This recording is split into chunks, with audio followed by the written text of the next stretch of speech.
जय हिंद। आज हमारे साथ हैं doctor Smriti. She will be telling us bit about PCOS, but before that ma'am please हमें अपने बारे में थोड़ा बताइए। मेरा नाम डॉक्टर स्मृति गुप्ता है। अब मैं ऑब्स एंड गायनी डिपार्टमेंट में प्रोफेसर के जैसे काम कर रही हूँ सुभारती मेडिकल कॉलेज में, डिपार्टमेंट हेड, जो कि बहुत लोग प्रसूति एवं स्त्री रोग विभाग भी कहते हैं। Ma'am starting with the topic, आप पहले हमें ये बताइए कि what is PCOD and what is PCOS. PCOS अभी हम लोग कहते हैं पॉलीसिस्टिक ओवेरियन सिंड्रोम को, पहले इसको पीसीओडी कहते थे क्योंकि हम इसको एक डिजीज़ मानते थे, एक बीमारी मानते थे। पर अब हम इसको पॉलीसिस्टिक ओवेरियन सिंड्रोम कहते हैं क्योंकि इसमें बहुत सारी बीमारियां हैं जो कि मिलके एक लक्षण बना के हमें देती हैं। एंड कई बार पीसीओएस की वजह से भी बहुत सारी बीमारियों के रिस्क फैक्टर्स हो जाते हैं, तो अब इसको पॉलीसिस्टिक ओवेरियन सिंड्रोम कहते हैं, पीसीओएस। मैम जैसे मुझे समझ आया polycystic ovarian syndrome means something related to ovary, तो क्या होता है मैम इसमें ओवरी में ऐसा कि it leads to a syndrome? इसमें एक्चुअली इसका नाम एक मिसनॉमर है क्योंकि बहुत बार हमारे पास मरीज़ भी आते हैं ये कह के कि मैडम हमारी ओवरी में बहुत सारी पानी की गांठें हो गई हैं। टर्म के हिसाब से, नाम के हिसाब से पॉलीसिस्टिक ओवेरियन, यानी कि ओवरी में बहुत छोटे छोटे सिस्ट हो जाना, बट ये एक्चुअल में ओवरी में सिस्ट नहीं होती हैं। ये एक हार्मोनल इम्बैलेंस की वजह से, जैसे कोई भी महिला होती है हर महीने उसका जो माहवारी होती है उसके हिसाब से एक दिन उसका अंडा होता है, जो एग हम कहते हैं, ओवा हम कहते हैं, वो मैच्योर होके रप्चर होता है। पॉलीसिस्टिक ओवेरियन सिंड्रोम वाले मरीज़ों में एक ओवा रप्चर नहीं हो पाता है, तो उसके चक्कर में बहुत सारे ओवा आपस में कंपटीशन कर रहे होते हैं कि कौन सा रप्चर होगा। तो हमें अल्ट्रासाउंड में उतने सारे छोटे छोटे ओवा दिखते हैं, जिसकी वजह से नाम पहली बार पड़ा था पॉलीसिस्टिक ओवेरियन सिंड्रोम, लेकिन इसमें एक्चुअली हार्मोनल इम्बैलेंस हो रहा होता है। हार्मोनल डिसबैलेंस होता कौन सा है? क्या ऐसा हार्मोनल डिसबैलेंस होता है कि that leads to development of multiple ovas and still not leading to rupturing of even single ova? Polycystic जब भी किसी महिला में माहवारी होती है या एग रिलीज़ होता है, ओवुलेशन होता है, बहुत सारे हार्मोन्स इंटरप्ले में आते हैं। ब्रेन में एक हाइपोथैलेमस होता है, वो कुछ हार्मोन्स रिलीज़ करता है। फिर ब्रेन का दूसरा हिस्सा होता है पिट्यूटरी, वो कुछ हार्मोन्स रिलीज़ करता है। वो हार्मोन्स जाकर ओवरी में काम करते हैं, ओवरी एग्स रिलीज़ करती हैं, उसके हिसाब से प्रेगनेंसी का होता है। प्रेगनेंसी हो गई तो बच्चेदानी प्रिपेयर्ड रहती है, नहीं हुई तो माहवारी हो जाती है। इसमें बहुत सारे लेवल्स पे बहुत सारे हार्मोन्स इंटरप्ले करते हैं एंड एक पर्टिकुलर सीक्वेंस में चलते हैं कि पहले ये बढ़ेगा, उसके बाद ये बढ़ेगा, उसके बाद ये होगा। तो या तो सीक्वेंसिंग में गड़बड़ी हो जाती है या हार्मोन को जिस पीक तक पहुंचना चाहिए वो नहीं होता है, तो आपस में जो उनका कहते हैं ना कम्युनिकेशन गैप हो जाता है, उस तरीके से हो जाता है, जिसकी वजह से कोई भी एक ओवा मैच्योर होकर के ओवुलेट नहीं कर पाता है। तो मैम इसका कोई पर्टिकुलर एज ग्रुप है जिसमें ये डिजीज़ होती है या फिर ये सिंड्रोम सेट इन होता है? यूजुअली हम लोग इसको रिप्रोडक्टिव एज ग्रुप में कहते हैं, यानी कि समवेयर 18-19 साल के बाद से लेके 45 ईयर्स तक हो जाता है। इसमें मैं ये भी बताना चाहूँगी, हमारे पास बहुत सारी लेडीज़ ऐसी भी आती हैं जो अपनी छोटे बच्चों को लेके आते हैं, जिनको अभी अभी पीरियड स्टार्ट हुए होते हैं, कि कहे कि भाई इनको पीसीओएस तो नहीं हो गया, देख लीजिए, क्योंकि इतना कॉमन हो गया है। बट एक्चुअली ये होता है क्योंकि आजकल बच्चों को अराउंड 11-12 साल की उम्र में ही पीरियड शुरू हो जाते हैं। बट जैसा कि मैं लेमन लैंग्वेज में कहूँगी, ब्रेन मैच्योर नहीं हुआ होता है, तो हार्मोन्स मैच्योर नहीं हुए होते हैं, इसकी वजह से उन बच्चों में साइकिल्स लेट आना हम नॉर्मल मानते हैं, हम उसको पीसीओएस में लेबल नहीं करते हैं। अगर किसी भी यंग एज की बच्ची को पीरियड्स ज़्यादा आ रहे हैं तो हम कहते हैं इट इज़ प्रॉब्लम, आप तुरंत आके डॉक्टर को दिखाइए। पर पीरियड्स उतनी यंग एज में अगर लेट हो रहे हैं तो नथिंग टू वरी। पीसीओएस हम तभी कहेंगे अगर एक महिला को एक बार पीरियड्स रेगुलर होने शुरू हो गए, उसके बाद लेट होने शुरू हो गए, तब हम पीसीओएस को कंसिडर करते हैं। तो समवेयर 16-18 ईयर्स की एज के बाद अप्रॉक्सीमेटली टिल 45 ईयर्स, 45 ईयर्स के बाद सेम चीज़ पेरीमीनोपॉजल एज ग्रुप में आ जाती है कि उनकी माहवारी बंद ही होने वाली है, तो उस वजह से भी पीरियड्स इरेगुलर होने लग जाते हैं। Means it can happen if कि फीमेल को पहले नॉर्मल आ रहे हैं बट इवेंचुअली पीसीओडी स्टार्ट। बिल्कुल, इट इज़ नॉट लाइक कि पहले दिन से ही स्टार्ट। नहीं। Okay ma'am, another thing is इसके सिम्टम्स क्या क्या हैं? जैसे कि irregular periods is definitely one of them, But what are other symptoms that should indicate a person कि it is not just the irregularity but something else? इसका starting में बहुत कन्फ्यूजन चलता था, but almost 3-4 decades it is quite fixed. There is something we personally here follow Rotterdam's criteria, जिसमें कि आपके 3 features होते हैं. उन 3 में से किसी 2 का होना ज़रूरी है. एक उसमें से है कि माहवारी की दिक्कत होना. माहवारी की दिक्कत में भी पीरियड्स लेट हो जाना, जल्दी होना, कम होना is not the feature. Late होना कि उसको आते ही 3 महीने में या 4 महीने में या 1.5 महीने में आते हैं या सिर्फ दवाई लेने पे आते हैं. एक तो मेंस्ट्रुअल डिस्टर्बेंस. दूसरा होता है अल्ट्रासाउंड में हमें वो पीसीओएस की पिक्चर देखना. तीसरा होता है, आपने देखा होगा बहुत बच्चियों में वो वाली प्रॉब्लम होने लग जाती है कि हेयर डिस्ट्रीब्यूशन, जैसे ठुड्डी पे बाल आने लग गए, या जो हम कहते हैं छोटे छोटे मूँछों के बाल आने लग गए, या हाथ के बाल थोड़े से मर्दाना काइंड ऑफ थिंग्स आने लग गए, पेट पे बाल आने लग जाएँ, पैरों पे बाल आने लग जाएँ. हिर्सुटिज्म जिसको हम कहते हैं, वो या तो हमें क्लिनिकली मरीज़ में दिखने लग जाए, या अगर हमें क्लिनिकली नहीं दिख रही है हम ब्लड टेस्ट कराएं जिससे कि हमें पता चले उसका टेस्टोस्टेरोन लेवल ज़्यादा चल रहे हैं, देन हम इसको पीसीओएस मानते हैं. बट किसी भी एक चीज़ के होने से नहीं होगा. 3 में से 2 का होना ज़रूरी है. समटाइम्स ना अल्ट्रासाउंड लेके आते हैं, अल्ट्रासाउंड में इंसिडेंटल फाइंडिंग होती है कि भाई पीसीओएस है, तो लेबल कर देते हैं, मरीज़ टेंशन में हो जाते हैं, जी मुझे तो पीसीओएस हो गया, बहुत भयंकर बीमारी हो गई. बट ऐसा नहीं है. अगर खाली अल्ट्रासाउंड में आ रहा है और ना आपके बालों में कोई प्रॉब्लम हो रही है, ना आपको पीरियड्स में कोई प्रॉब्लम हो रही है, आपको पीसीओएस नहीं है. 3 में से 2 का होना, 3 में से 2 सिम्टम्स का होना है इज ज़रूरी है. अब मैम फॉर एग्जाम्पल किसी को पीसीओएस डिटेक्ट हो गया, what are the challenges that person will face in her life? PCOS, देखिए पीसीओएस का जो हमारा स्टार्टिंग सिम्टम होता है उसमें तो भाई सिर्फ माहवारी की दिक्कत हो रही है, तो that is not a big thing, late आ रहे हैं आने दे. बट ये आगे चल के बहुत सारी बीमारियों की भूमिका बनाने लग जाता है. जैसे कि आपकी डायबिटीज़ का रिस्क बढ़ जाता है, आपका हाइपरटेंशन का रिस्क बढ़ जाता है. आप ही की आप लेट अस से आप ही की फैमिली में आप लोग 2 बहनें हैं, आपकी जो फैमिली हिस्ट्री डायबिटीज़ की है, फैमिली हिस्ट्री हाइपरटेंशन की, वो तो सेम ही हो गई. एक को पीसीओएस एक को नहीं है, तो जिसको पीसीओएस है उसमें ज़्यादा चांसेस हो जाएंगे कि उसको डायबिटीज़ हाइपरटेंशन हो जाए compare to her sister, despite बाकी सारे रिस्क फैक्टर्स हम सेम भी कर लें. सिर्फ पीसीओएस की वजह से डायबिटीज़, हाइपरटेंशन, मेटाबॉलिक सिंड्रोम जो हम कहते हैं, जो कोलेस्ट्रॉल लेवल्स गड़बड़ा जाना, कोलेस्ट्रॉल गड़बड़ाएगा तो हार्ट अटैक के चांसेस बढ़ जाएंगे. साथ के साथ एंडोमेट्रियल कैंसर या बच्चेदानी की जो झिल्ली होती है उसके कैंसर के चांसेस बढ़ जाते हैं. ये तो हो गया हमारी बीमारियों का सीन. अब आप ये सोचिए किसी भी यंग गर्ल को चेहरे पे बाल आने लग जाए, उसको हिर्सुटिज्म के लिए वैक्सिंग करानी पड़े या लेज़र कराना पड़े, तो एक मेंटल टॉर्चर, ट्रॉमा कि मैं किसी से कम हूँ, वो वाला भी डिक्रीज हो जाता है. One more problem they face is infertility, क्योंकि आपका एग ही रिलीज़ नहीं हो रहा है. तो जब तक एग रिलीज़ नहीं होगा, फर्टिलाइजेशन नहीं होगी, आप प्रेग्नेंट नहीं होगे. तो आज की डेट में इनफर्टिलिटी का one of the commonest cause is PCOS, जबकि पहले कुछ साल पहले ऐसा नहीं होता था. बट अगर आप देखोगे ना तो इट्स वेरी कॉमन. तो first thing we do think in infertility is PCOS.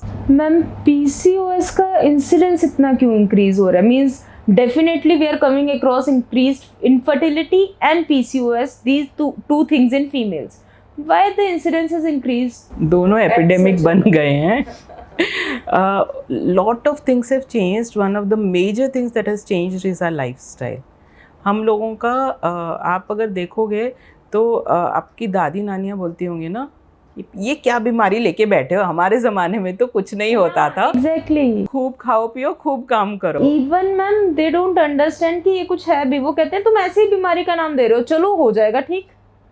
Exactly हमारी लाइफस्टाइल बहुत ख़राब हो गई है. अगर आप देखेंगे तो हमारी लाइफस्टाइल में एक होता है हमारा खाना पीना बहुत चेंज हो गया.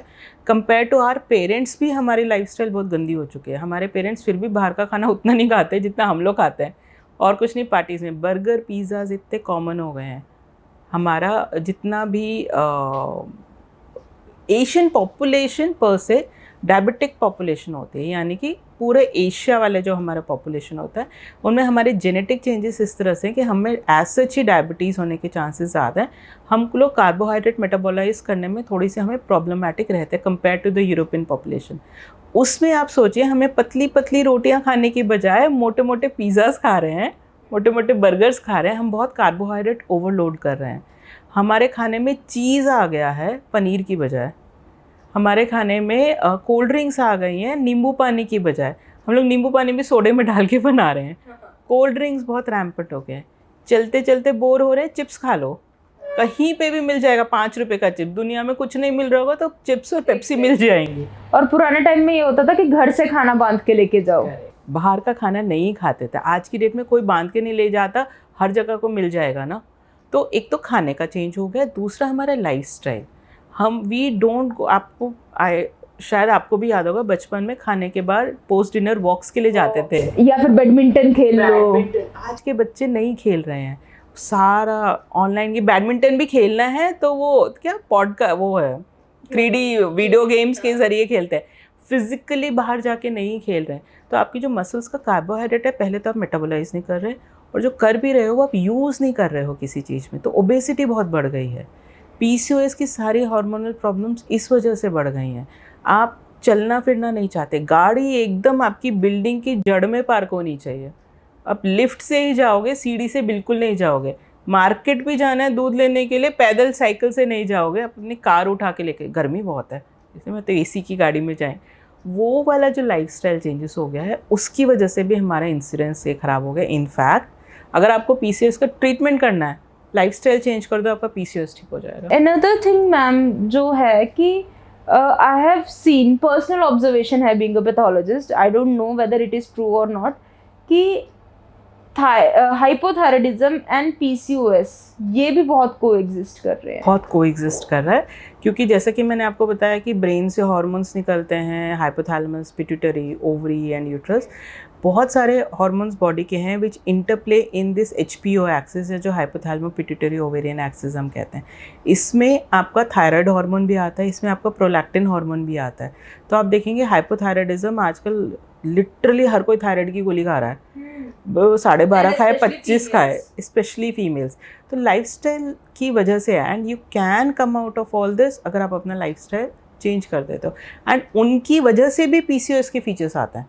हाइपोथायराइडिज्म की वजह से भी आपको PCOS के फीचर्स आ जाते हैं। तो मैम आप जैसे कह रहे lifestyle change, one you have already told कि dietary changes, we should stick to the diet we used to take in old Indian times. What other changes should be there? अगर आपको PCOS नहीं है, होने को कभी भी हो सकता है, अगर आपको PCOS नहीं है, आप एक हेल्दी लाइफस्टाइल मेंटेन करिए, यानी कि डाइट तो जो हो गया है वो करना ही है। उसके अलावा आपको डेली कम से कम 30 मिनट्स की कोई भी तरह की एक्सरसाइज करनी है, अदर देन जो आप करते हो। अगर आप सोचते हो मैं घर का काम करके बहुत एक्सरसाइज हो जाती है, आपकी बॉडी उसको यूज टू है, उसके अलावा हाफ एन आवर की आपको एक्सरसाइज करनी है। वो एक्सरसाइज में आप वॉकिंग पे चले जाइए, टहलने चले जाइए, आपको साइकिलिंग का शौक़ है, स्विमिंग का शौक़ है, बैडमिंटन खेलना है, एनी योगा करना है, yoga is very good for PCOS। आप कुछ भी करिए, but other than your routine activities half an hour आपको देना पड़ेगा। One, that is for prevention of developing a PCOS। But अगर आपको PCOS हो चुका है, PCOS वाले मरीज़ों में आपने देखा होगा उनको वेट लॉस करने में बहुत प्रॉब्लम होती है। अगर आपका PCOS है और अगर आपका वज़न ज़्यादा है तो डॉक्टर तो कह देता है कि आप वज़न कम कर लो, 6 kgs वज़न कम कर लो, आपकी problem. This is something heard by a lot of people, वज़न कम कर लो ठीक हो जाएगा, बट वो वज़न ही नहीं कम ही नहीं होता। आप देखोगे आप लिटरली कुछ भी खा नहीं रहे हो, आप बाकी सब लोग घर पे खाते हैं सिवाय आपके, आप सब कुछ करो, एक्सरसाइज करो 1-1 घंटे की, जिम ज्वाइन कर लिया, वेट लॉस नहीं होता। PCOS के पेशेंट्स में there are many studies where they say you develop resistance to exercise. आपको जो एक्सरसाइज अभी काम कर रही है, लाइक आपने स्टार्ट किया, आपने योगा किया, आपका 1 किलो वजन कम हो गया, फिर रुक जाएगा। You have to keep changing your exercise. एक तो वेराइटी बनी रहती है, your body is not use to that particular exercise. आप 1 महीना सिर्फ साइकिलिंग करिए, अगले महीने आप स्विमिंग पे चले जाइए, उसके अगले महीने आप जॉगिंग पे चले जाइए, उसके अगले महीने आप योगा पे कर लीजिए। कीप स्विचिंग योर एक्सरसाइजेज जहाँ पे आपको लगता है कि आपका प्लेट्यू हिट कर रहा है या आपका वज़न कम नहीं हो रहा है। One thing. सेकेंड, HIIT बहुत अच्छा काम करती है PCOS में, high intensity interval training. But high intensity में आप क्या करते हो, आप लिटरली सिर्फ 30 सेकेंड की एक्सरसाइज करते हो, बट इतनी शिद्दत से करते हो कि आपकी हार्ट रेट बढ़ जाती है। आप फिर 1 मिनट का रेस्ट करते हो, फिर से आप 30 सेकेंड की एक्सरसाइज करते हो, तो ओवरऑल एक दिन में आप सिर्फ 1.5 मिनट की एक्सरसाइज करते हो। ये अगेन कहना आसान है, बट जो व्यक्ति मोटा है उसके लिए उतनी स्पीड से भागना या उतनी एक्सरसाइज करना, पता चला उसने घुटने तोड़ लिए, गिर गया, पैर में चोट लगी, हाथ में चोट लगी। HIIT विल वर्क अगर आपका थोड़ा सा वेट बैलेंस में है या you are used of doing exercise. Otherwise start with yoga, start with doing some exercise, keep switching the exercises, one thing. Second, आपको कभी भी भूखे नहीं रहना है। PCOS का पेशेंट इंटरमिटेंट फास्टिंग को बहुत अच्छे से रिस्पॉन्ड करते हैं एंड उनको भूखा नहीं रहना, बिकॉज जैसे ही आप भूखे रहने लग जाते हो ना कि मैं फास्टिंग में बिल्कुल खाना नहीं खाऊंगी, मैं ये नहीं करूँगी, आपकी बॉडी सेविंग मोड में चली जाती है। आप जो भी खाते हो वो वजन वो डिपॉजिट करने लग जाता है, फैट डिपॉजिट करने लगता है। इंस्टेड ऑफ एक्सपेंडिचर वो कंज्यूम बिल्कुल स्टोरेज स्टार्ट हो जाती है। आगे तो खाना मिलेगा नहीं, जो मिल रहा है उसको स्टोर कर लो in a layman's language. So what you have to do is you have to cheat your body. You have to keep your stomach full all the time, but उस stomach full में से calories ना निकलें। So I always advise my patient कि कभी भी भूखे मत रहो, but उस भूख को मिटाने के लिए आप सब्जियां खाओ, फल खाओ, आप प्रोटीन खाओ। आपको बहुत ज़्यादा कुछ कोल्ड ड्रिंक पीने का मन कर रहा है, आप सिंपल पानी का नींबू पानी पी लो। आपको भूख लग रही है, आप नट्स खाओ, आप बादाम और काजू या जो भी है आप एयर फ्रायर में या नॉर्मल भी फ्राई करके एक बूंद घी डाल करके वो आप स्नैक्स के जैसे ले लो। कभी भी आपको बॉडी को ये नहीं लगना चाहिए कि मुझे भूख लगेगी और मुझे खाना नहीं मिलेगा। खाना खाना है, बट उसमें आप अपना कार्बोहाइड्रेट्स लिमिट कर दीजिए। आप ये भी नहीं कर सकते कि बिल्कुल रोटी नहीं खानी, बिल्कुल चावल नहीं खाना, वो लॉन्ग रन में चलता नहीं है एक्चुअली। कहीं ना कहीं आप उससे ब्रेक ऑफ कर जाओगे। आप अपने हिसाब से, आपको गोलगप्पे खाने हैं, खाओ, मॉडरेशन में हर चीज़ खाओ, स्वीट्स अवॉइड करो, पर आप लाइफ लॉन्ग अगेन नहीं कर सकते। 2 हफ्ते में एक बार स्वीट खा लो, अपनी पसंद की खा लो, जितनी खानी है खा लो, 3 हफ्ते में एक बार खा लो, ग्रेजुअली वो फ्रीक्वेंसी बढ़ाओ। आपको अपना गट माइक्रोबायोटा पूरा चेंज करना पड़ता है, तो you have to go more towards balance diet. आपकी बॉडी इतनी सेंसिटिव है कि आप कार्बोहाइड्रेट्स एंड स्वीट्स नहीं टॉलरेट करोगे। फैट भी आपको लेना पड़ेगा, घी भी कोई बहुत बुरा नहीं है, अति हर चीज़ की बुरी, थोड़ा थोड़ा हर चीज़ लेनी है, more towards vegetables and fruits. Ma'am another thing is कि इसको प्रिवेंट करने को एक तो लाइफस्टाइल मेंटेनेंस हो गया, अदरवाइज फीमेल्स को ऐसा और क्या करना चाहिए कि वो इनफर्टिलिटी की तरफ ना पुश हो जाए PCOS इतना ज़्यादा? Absolutely nothing. अगर आप अपना प्रिवेंट कर पाते हैं, आप अपनी डाइट का ध्यान रख पाते हैं, आप अपने आप को आधे घंटे का टाइम एक्सरसाइज के लिए दे पाते हैं ना, उस आधे घंटे में भी आपकी मेंटल हेल्थ का भी टेकन केयर ऑफ हो जाता है। आपको उतनी ज़्यादा PCOS होगी ही नहीं कि आपको इनफर्टिलिटी हो। अगर आपको होती भी है, that will be 1 in maybe say 100 or 1 in 1000 PCOS patients. उसके लिए हमारे पास मेडिकेशंस हैं, we will give the medications. How female would know ma'am कि PCOS is reversing? Cycle regular हो जाएंगे कैसे? सबसे पहली बात, आपकी साइकिल लेंथ नॉर्मल होती चली जाएगी। ऐसा नहीं है कि आपकी एग्जैक्ट 28 डेज हो जाएगी, बट प्रेटी मच आपको अपने आप आने लगेंगे पीरियड्स, आपको दवाइयों की ज़रूरत नहीं पड़ेगी, आपको अपने आप में एक हेल्दी फीलिंग आने लगेगी, आपका वज़न लॉस होने लगेगा। PCOS में बहुत ज़्यादा एक्ने और हिर्सुटिज्म की प्रॉब्लम रहती है, आपका फेस क्लियर होने लग जाएगा। मीन्स हिर्सुटिज्म भी रिवर्स हो सकता है? हिर्सुटिज्म एग्जैक्टली रिवर्स नहीं होता है, क्योंकि जो हेयर में चेंजेस हो गए हैं वो परमानेंट हो गए, बट आपको बढ़ना बंद हो जाएगा। कि अगर 2 बाल मोटे आते हैं तो बस 2 ही आएंगे, ये नहीं है कि पूरा फेस भर जाएगा। एग्जैक्टली। तो आपको पता चल जाएगा, आपका वेट लॉस होने लग जाएगा। First thing is your menstrual regularity, वो सबसे पहले सही हो जाएगी। Okay ma'am, another thing is कि जैसे बहुत सारी फीमेल्स ये सोचती हैं कि अगर मुझे PCOS हो गया मैं कभी कंसीव नहीं कर पाऊंगी। नहीं, मतलब मैं भी जब कॉलेज में गई थी, definitely a lot of females staying in the hostel, तो किसी ने कहना मुझे तो PCOD है, मेरे तो कभी आगे कंसेप्शन होगा ही नहीं, क्योंकि बिकॉज तब तो हमें नहीं पता था।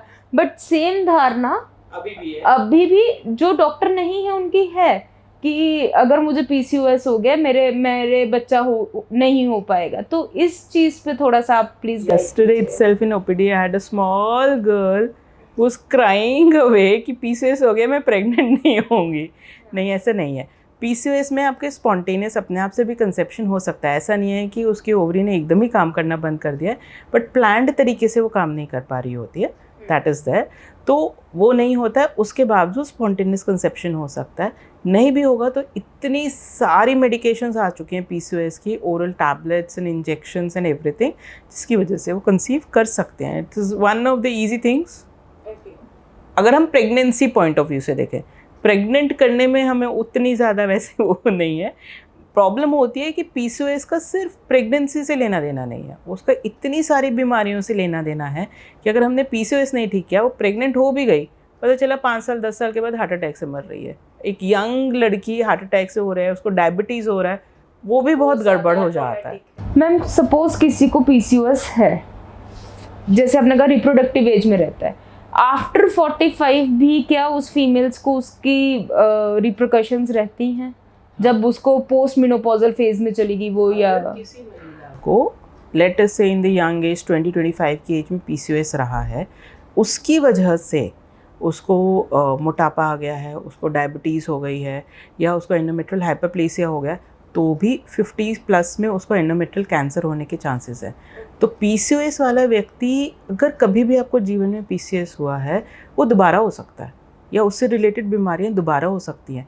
तो ये जो हम lifestyle changes, diet and exercise ये बात कर रहे हैं, ये 1 साल 2 साल की बात नहीं है, ये लाइफ की है। पूरी लाइफ आपको ये मेंटेन करना है, तब आप नॉर्मल जनता जनार्दन के रिस्क कैटेगरी में आओगे, नहीं तो आप उनसे हाई रिस्क में रहते हैं। हाई रिस्क कैटेगरीज में मैम जैसे आपने डिजीजेस बताई, one is endometrial cancer out of this, another is heart disease, then you have told us diabetes, what else? Hypertension है, मेटाबॉलिक सिंड्रोम है, कोलेस्ट्रॉल की डिस्टर्बेंसेस होने लग जाते हैं, बहुत सारी ये वाली मेटाबॉलिक सिंड्रोम ही हम उसको उस तरह से कहते हैं, इंसुलिन रेजिस्टेंस होने लग जाता है, तो ये वाली बीमारियां हो जाती हैं जो कि सारी क्रॉनिक बीमारियों की भूमिका के जैसे काम करती हैं। तभी फीमेल्स में the diseases are increasing because PCOS in early age group has increased. Ma'am treatment guideline क्या रहती है आपकी? One is definitely I have understood कि you will say to change the lifestyle and add the exercise, what else would be done? इसमें देखिए, हमारी जो भी ट्रीटमेंट गाइडलाइंस होती हैं ये 2 हिस्सों में डिवाइड हो जाती हैं कि बेसिकली महिला की रिक्वायरमेंट क्या है। वन कि लेटर से उसका प्रेगनेंसी होना उसके लिए मेन इशू है, भाई मुझे प्रेग्नेंट होना है। एक कैटेगरी है कि नहीं जी हमें प्रेग्नेंट नहीं होना, बस पीरियड्स की प्रॉब्लम हो रही है, पीसीओएस है। लेटर से एक अनमैरिड लड़की है 19-20 साल की, उसके लिए अभी प्रेग्नेंट होना एक मेजर क्राइटेरिया नहीं है। या लेटर से एक लड़की है जिसकी शादी हो गई 22-23-24 साल की, और उसको भाई 2 साल हो गए हैं and she wants to conceive also. तो हमारे 2 लाइंस में डिवाइड हो जाता है। अगर हमारे पेशेंट में प्रेगनेंसी की इच्छा है तो हम लोग ओव्यूलेशन इंडक्शन ड्रग्स वगैरह यूज़ करते हैं, इसमें दवाइयाँ एंड इंजेक्शन बहुत ज़्यादा आते हैं जिससे कि टाइमली ओव्यूलेशन हो जाए, और on the day of ovulation you can do IUI और IVF as it is plan for that particular patient. और जो पेशेंट है कि नहीं हमें प्रेग्नेंट नहीं होना है, तो उनके लिए सबसे बेस्ट ऑप्शन होता है ओरल कॉन्ट्रासेप्टिव पिल्स, या जो गर्भ निरोधक गोलियाँ हम कहते हैं। तो ये वाली गोलियाँ सेफ़ हैं, पीसीओएस की प्रॉब्लम में हेल्प करती हैं, बट ये फॉर अ सर्टेन ड्यूरेशन। हम किसी भी बच्चे को नहीं चाहेंगे कि वो you can take oral contraceptive pills for 10-15 years also, no problem, लेकिन हम नहीं चाहते कि पीसीओएस के लिए कोई बच्ची दवाई सालों साल खाती रहे। तो दिस ओरल कॉन्ट्रासेप्टिव पिल्स हम 6 महीने दे दिया, 1 साल दे दिया, टाइम बाय करने के लिए, to buy certain time, so that lifestyle modification का असर आ जाए, जिससे कि हम टैबलेट्स अपनी विड्रॉ कर पाए। हिर्सुटिज्म अगर हो जाए तो उसके लिए हमारी अलग ट्रीटमेंट ऐड हो जाती है। We have certain drugs also that are given, not very long duration, 2-3 महीने मैक्सिमम, 6 महीने, 1 साल, not more than 1 year at all. वो, या अगर उसके पीसीओएस में कॉम्प्लिकेशंस हो रही हैं, जैसे डायबिटीज़ हो गई, इंसुलिन रेजिस्टेंस हो गई, तो मेनी टाइम्स हमें मेटफॉर्मिन पे भी डालना पड़ जाता है। मैम जैसे कि मेडिकेशंस आपने कहा कि 6 महीने 1 साल के लिए contraceptive if pregnancy is not वो, एंड अगर प्रेगनेंसी का तो इंजेक्शंस एंड ओव्यूलेशंस। डेफिनेटली इतनी हाई लेवल के मेडिकेशंस अगर हम दे रहे हैं तो डेफिनेटली साइड इफ़ेक्ट्स भी होंगे, तो वो क्या क्या होते हैं, कहाँ हमें ये रखना होता है कि ऐसे साइड इफ़ेक्ट्स होने लग गए तो we need to stop the medication now? आपको जितने भी मेडिकेशंस दी जाएंगी आप सेल्फ मेडिकेट नहीं करेंगे, आप अपने डॉक्टर के सुपरविजन में ही करेंगे। ओरल कॉन्ट्रासेप्टिव पिल्स स्टार्ट करने से पहले आपका डॉक्टर आपकी पूरी स्क्रीनिंग करता है कि कहीं आप में कोई कॉन्ट्रा इंडिकेशंस तो नहीं है या कोई ऐसे लक्षण तो नहीं है जिसमें हमें आपको ओरल कॉन्ट्रासेप्टिव पिल्स नहीं देनी चाहिए, तो उनमें आपका डॉक्टर ही आपको प्रिस्क्राइब नहीं करेगा। छोटे मोटे साइड इफ़ेक्ट्स होते हैं, नॉसिया हो गया, वॉमिटिंग हो गई, वो कुछ दिनों में सेटल हो जाते हैं। लॉन्ग रन में ऐसे कोई मेजर साइड इफ़ेक्ट नहीं होता है। और जहाँ तक हम प्रेगनेंसी के लिए बात कर रहे हैं वो तो totally under control of your gynaecologist रहेगा, तो ऐसा कुछ नहीं होता है। बट ऑलवेज रिमेंबर, दवाई इस बीमारी का इलाज नहीं है। This is just to buy time. Mainstay of treatment is lifestyle modification. Thank you so much ma'am इतने इम्पोर्टेंट टॉपिक पे लाइट डालने के लिए, because as much I have come across people of my age group, almost every second to third female is suffering from this. PCOS. Almost every second to third female. Some do go through the problem of infertility, some don't, some conceive, but हवा बहुत बना हुआ है। हवा बहुत बना हुआ है। तो जैसे आपने बताया कि lifestyle modification is the key to managing PCOS and it can reverse the symptoms, reverse the problem and can help you lead a proper life. So अगर किसी को भी PCOS के symptoms आ रहे हैं, like ma'am has told 3 major symptoms, so you should consult the gynecologist, you should consult your diet management person, you should go to gym, you should go to any exercise form and get it managed, because normal life is possible for PCOS person. Thank you so much ma'am. Thank you. Jai Hind.